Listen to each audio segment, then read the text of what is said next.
Good morning, good afternoon na pala mga sir, mga madam. Tanghali na pala. So dito tayo ngayon sa bayan ng Santa Maria or boundary ng Tayog. Hindi ko alam kung Tayog pa to o Santa Maria. So titignan natin to. House and lot, mayroong store sa harap. Titulado 2060 square meter. Property mga sir, simula dito sa start na ito, itong boundary. Tapos pag may gate, so syempre pwedeng pumasok ng sasakyan. Yun nga lang walang ano dito. Pero dito sa kabila mayroong garahe doon. So dito ay ma-store siya. Malakas tong store niya mga sir. At ito yung kanyang harap. Ay yung papunta sa garahe ito. Sa part na ito. 2,000 square meter. So 2,060 square meter ito. So dito nako baka maano ako dito baka maka-copyright ako So ayan. So ito yung ating property. Yung bahay may 3 bedroom. So yun yung store. Tapos yung harap, ayan, may garden siya sa harap. So dito yung garahe niya. So yung garahe niya mayroon siyang sariling roll up. Parang ano bang style yun? US style ata yun. Ayan. So 3 bedroom nanay. May chiko, may mangga, ayan. May langka. Ay dati dan sa nantay mamaturog. Ay sawali.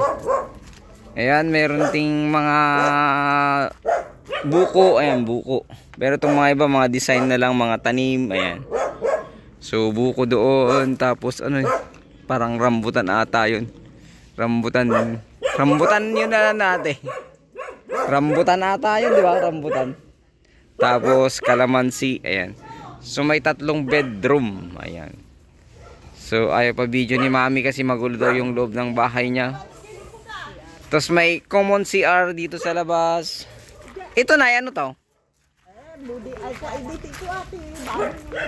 Bodega na lang. Dating pinag-aalagaan ng baboy. So mayroon din siyang may deep well. Kasali ba dun sa likod?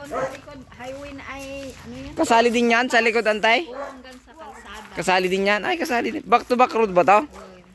Ay, back to back road pala. Kasali pa pala to. May farmland pala siya dito sa likod. So may buko. Ayan, bodega na yan.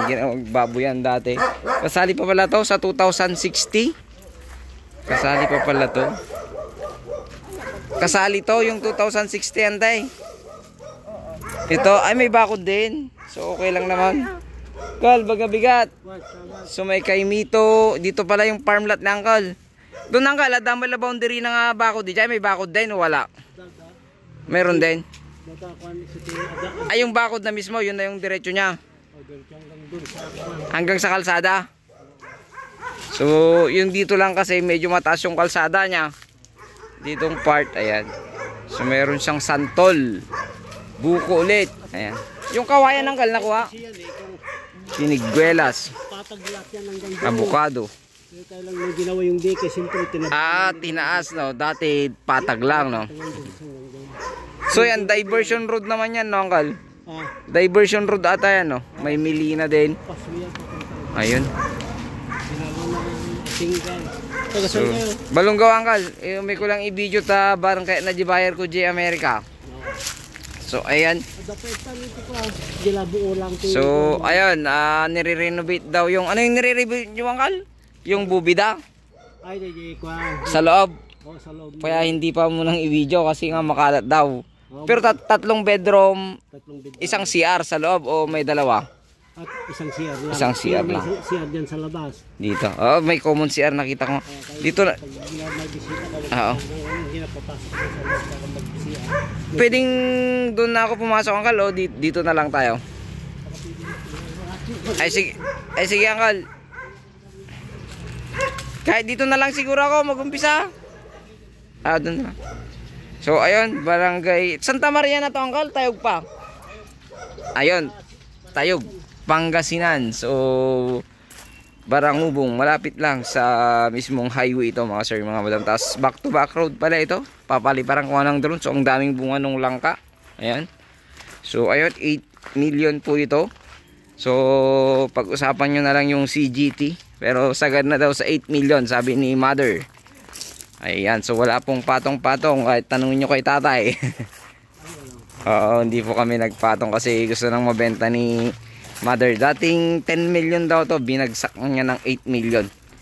So para mabenta. So may titiragan pa tayo dun sa kabila. Ano yan, 5,000 square meter din daw yan. Pero yan, per square meter daw yan, hindi pwedeng bultuan. Pwedeng gawing hotel, Oo. resort. Gano'ng kalayo dun sa highway to, Uncle? Ito, Oh, dyan. mga kon siguro ito, mga 400 o 500. 4 to 500 meters. Meter. Meters. So ayun. Muli, ito yung bahay ni tatay. Ito papakita ko lang. Ayan, ito yung bahay ni tatay. So 2,060 square meter, titled seller name no, Uncle? Pangalan nyo no? Hindi, pangalan Ay. lang ito, kabuo na ito, isang titulo pa lang ito. Isang tutulo pa lang. So isusubdivide pa to. Na-subdivide na ito. Ay, nasubdivide na. Oh. Na-subdivide na.